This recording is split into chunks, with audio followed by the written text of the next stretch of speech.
Shumë ta ka zgjuar bashkëpunimi Kosovë-Shqipëri-Kroaci në fushën e mbrojtjes nga Beogradi,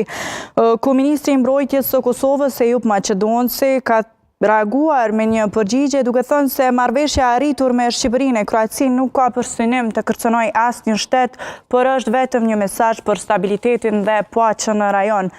Ai ka thënë se zhvion, ne nuk synojmë të kërcënojmë askënd as në Ballkanin Perëndimore as kudo tjetër. Në dokument theksohet qartë angazhimi i Shqipërisë dhe Kroacisë për të mbështetur Kosovën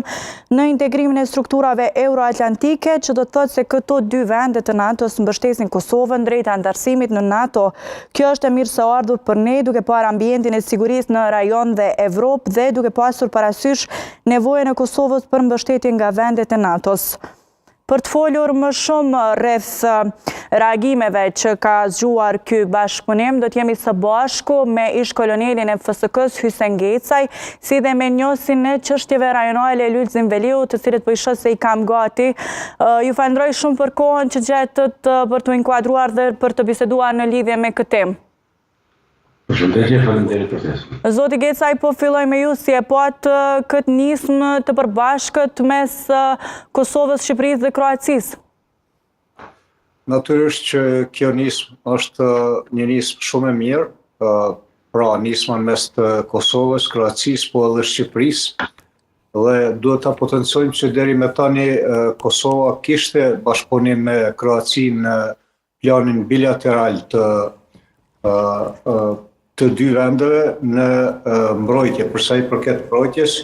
në kuptimin që Kosova, gjithsesi FSK-ja ka dërguar ushtarakët e saj në shkollim në Akademitë Ushtarake të Kroacisë, dhe ky ishte një bashkëpunim për sa i përket kësaj periudhës së fundit, pra mes që nga krijimi i FSK-s dhe deri me tani, por Kosova ka edhe një traditë bashkëpunimi me Kroacinë qysh nga lufta kroato-serbe, kur me qindra shqiptarë morën pjesë në luftën për çlirimin e Kroacisë, dhe tani ky vetëm sa po vazhdohet, pra dhe po thellohet një bashkëpunim mes të dy shteteve tashmë të krijuara, Kroacisë dhe Kosovës, po bashkarisht edhe me Shqipërinë, që për mendimin tim përbën një komponent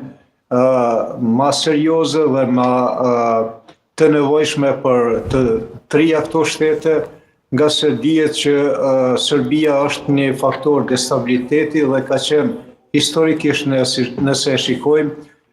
një provokuese shumë luftrave në Ballkan, dhe ndoshta është i vetmi vend që secilin luftë në Ballkan e ka provokuar, dhe deri me tani ende ajo qëndron në pozita të një shteti i cili është dhe paraqet kërcënim për shtetet fqinje. Ndërsa për sa i përket kësaj marrëveshje mes të këtyre tri shteteve, reagimi i Serbisë nuk ka të bëjë fare me atë se ndjehet e kërcënuar nga të trija këto shtete, por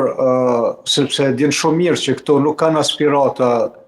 territoriale ndaj Serbisë, mirë po e pengon fakti që Kosova tashmë po tregon një sukses në zhvillimin e saj të mbrojtjes dhe në sfera tjera, dhe ky bashkëpunim i ngushtë me Kroacinë po ashtu është një farë pengese për të, edhe për një fakt tjetër, për faktin që Kroacia tashmë dihet si shtet i pavarur, ende i ndjen plagët e luftës që i ka pas nga lufta e viteve të 90-ta, dhe ende ato armiqësi nuk janë shumë në tërësi, dhe shihet si një rival shumë i madh në ecjen përpara të ushtrisë kroate në krahasim me ushtri tjera në region dhe në veçanti me ushtrinë serbe. Po për ju, zoti Veliu, si e shihni, a mendoni se janë konsultuar me NATO në lidhje me këtë bashkëpunim? Po, unë mendoj se asnjë veprim nuk mund të ndodhë në Ballkanin Perëndimor apo në përgjithësinë e vendet e lindjes pa një konsult paraprake me Shtetet e Bashkuara të Amerikës dhe me partnerët e tjerë të NATO-s. Këtë gjë unë mendoj se e kanë bërë dhe e kanë konsumuar paraprakisht Republika e Shqipërisë, por edhe Republika e Kroacisë, të cilat janë anëtare të NATO-s, ndërsa Kosovës nuk është dashur një leje e tillë apo një marrëveshje me NATO-n, pasi që Kosova përkundër pretendimeve të saj ende nuk është anëtare e NATO-s dhe si e tillë i është bashkuar kësaj aleance që për mendimin tim në situatën geostrategjike çfarë tani mbretëron sidomos në periudhën pas fillimit të luftës në Ukrainë, aleancat të tilla janë të nevojshme, janë shumë të mirëpritura dhe janë më së të domosdoshme për ruajtjen e tërësisë territoriale, për ruajtjen e integritetit, e sidomos kur bëhet fjalë për Ballkanin Perëndimor, kur ne e dim mirëfilli se jemi fqin me Serbinë, me një vend i cili për një periudhë të shkurtër kohore ka filluar 5 luftra në Ballkan dhe ajo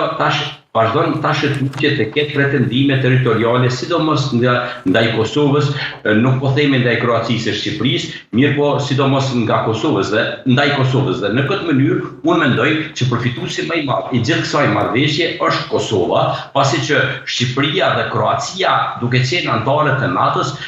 janë vende të sigurta dhe si të tilla nuk ju kanoset një rrezik nga fqinjet tanë. Siç e tha sot edhe ministri i mbrojtjes së Kosovës, zoti Maqedonci, kjo aleancë apo kjo marrëdhënie mes të këtyre 3 vendeve nuk ka pretendime territoriale kundrejt askujt, por në një formë siguron stabilitet në Ballkanin Perëndimor. E themi këtë për arsye se në këtë mënyrë po bëhet një balancim i forcave në Ballkan, duke pasur parasysh që Serbia deri më tani është njëra nga fuqitë më të mëdha ushtarake dhe si e tillë është edhe trashëguese e gjithë asaj armatës, gjithë atij armatimi dhe potencialit që kishte nga armata e Jugosllavisë. Dhe kjo dëshira e saj ishte që do të kishte punë me secilin vend veç e veç, siç i bëri luftra pra duke filluar me Sloveninë, Kroacinë, dhe në momentin që ai e sheh se tani kemi disa vende që kanë arritur një marrëdhënie mes tyre apo kanë krijuar një aleancë, e sheh që tani më lojra të tilla më nuk luhen në Ballkan dhe në këtë mënyrë mendoj se krijohet stabilitet në Ballkan, pasi çdo njeri që pretendon për të uzurpuar vende nga dikush tjetër, atëherë do t'i marrë forcat mirë, se do të ketë e mundur një gjë e tillë për të arritur. Kundrejt një aleance gati që është e pamundur. Zoti Gesa, e mendoni se me të vërtetë është konsultuar NATO në lidhje me këtë bashkëpunim, pasi që i referohem deklaratës kryeministrit kroat, i cili tha se ne nuk kemi nevojë ta pyesim as Serbinë e as NATO në lidhje me bashkëpunimet në fushën e mbrojtjes? Vetë mënyra dhe koncepti i organizimit të mbrojtjes të NATO-s dhe i bashkëpunimit bilateral të shteteve dhe forma tjera të bashkëpunimit është i atill që në fakt i le rrugë të hapur secilit shtet për një organizim vetanak të këtij lloji, siç ndodhin në këtë rast me Kosovën, Shqipërinë dhe Kroacinë. Prandaj edhe zotëriu nga Kroacia me të drejtë është shprehur në këtë mënyrë, për shkak se NATO-ja nuk kërkon prej shteteve të kenë një leje të veçantë për bashkëpunim, qoftë bilateral, qoftë të një grupi më të vogël të shteteve anëtare të NATO-s, derisa ato nuk dalin përtej politikave të cilat i mbështet NATO-ja në konceptin e saj organizativ. Dhe tani edhe kjo marrëveshje në mes të këtyre 3 shteteve do të thosha që është në frymën e bashkëpunimit të drejtë dhe korrekt për sa i përket me NATO-n, edhe pse Kosova nuk është as pjesë e partneritetit për paqe dhe as anëtare e NATO-s, mirë po është një partner serioz, sidomos përmes komponentës së FSK-s, e cila e ka dëshmuar shumë herë që është e gatshme për një bashkëpunim në nivelin çfarë e ka edhe tani, edhe me shtetet bilaterale antare të NATO-s, po edhe me vetë NATO nëse është e nevojshme. Dhe ona tjetër, secila ushtri për çështje caktuar apo secili shtet është i lirë që të lidh marrëveshje bashkëpunimi me shtetet e tjera, përderisa është në përputhje me politikat mbrojtëse të vetë NATO-s. E them se deklarata e tillë nuk e dëmton as pak këtë marrëveshje, dhe se unë besoj që për NATO-n është në fakt edhe një lajm i mirë ky bashkëpunim mes të Shqipërisë, Kroacisë dhe Kosovës, për vetë faktin që mënyra e këtillë e organizimit dhe bashkëpunimit ushtarak vetëm sa e forcon jo vetëm shtetet veç e veç, në këtë rast këto 3 shtete, mirë po e forcon edhe një segment të vetë NATO-s, e cila ka nevojë për shtim të kapaciteteve dhe bashkëpunimet e këtilla zakonisht ndihmojnë në rritjen dhe shtimin e kapaciteteve, duke filluar nga industria ushtarake, e cila mund të këmbet dhe mund të koordinohet kur ka kapital të 3 shtete shumë më mirë se sa vetëm një shtet, mirë po edhe në këmbimin e përvojave dhe zhvillimin profesional të ushtarakëve, qoftë aty në shkollime në akademitë ushtarake, apo qoftë edhe në stërvitje të ndryshme të përbashkëta, të cilat kanë për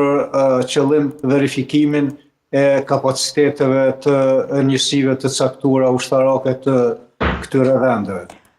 Zoti Veriun, ndërkaq që si e shihni në fakt reagimin e presidentit serb Vučić, i cili në fakt e ka dhënë një deklaratë kështu në vetvete përmban kërcënim, sepse thotë që ne kuptojmë mesazhin e tyre dhe do të mbrohemi me sukses nga çdo agresor i mundshëm. Çfarë i bie kjo? Madje ai sot edhe ju është ankuar sekretari i përgjithshëm të Aleancës Veriatlantike në lidhje me këtë bashkëpunim. Po, një gjë e tillë ka qenë e pritur dhe është, duhet edhe Beogradi të sheh se gjithçka që bëhet në Ballkan nuk duhet bëhet me lejen e tyre. Ata kanë pritur që për një aleancë të tillë të marrin lejen nga Beogradi. Mirë po, ato kohra kanë perënduar dhe vendet e Ballkanit të lirë, vendet e Ballkanit perëndimor janë vende të lira, të cilat vendosin për të gjitha partneritetet, marrëveshjet dhe aleancat e tyre, përderisa ne të gjithë e dimë se Serbia është një nga vendet që është shprehur edhe hata se nuk pretendon se të jetë anëtare e NATO-s. Pra, synimet e saj nuk e çojnë drejt NATO-s, dhe si të tillë ajo mund të bëjë ankesa sa të donte sekretari, përderisa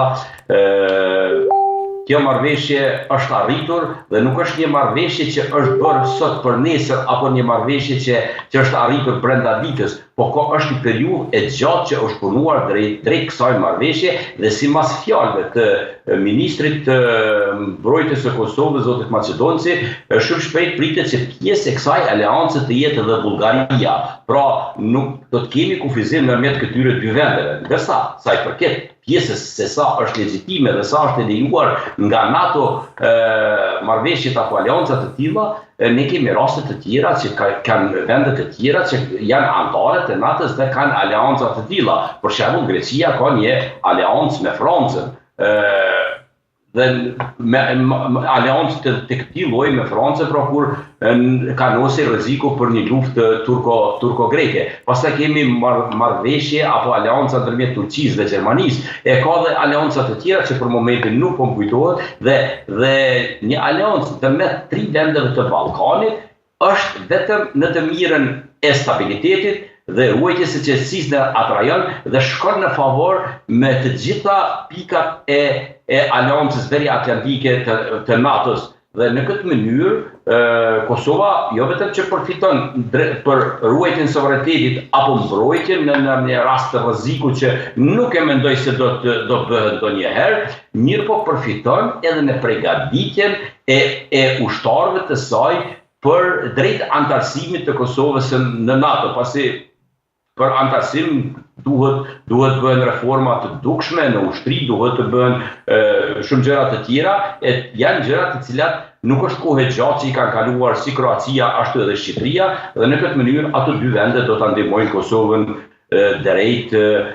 integrimit të saj të plot në Aleancën Veriatlantike. Unë mendoj që kjo mund ta shohim vetëm si diçka pozitive për gjithë rajonin. E një gjë e tillë duhet t'i gëzohet edhe vetë Serbia.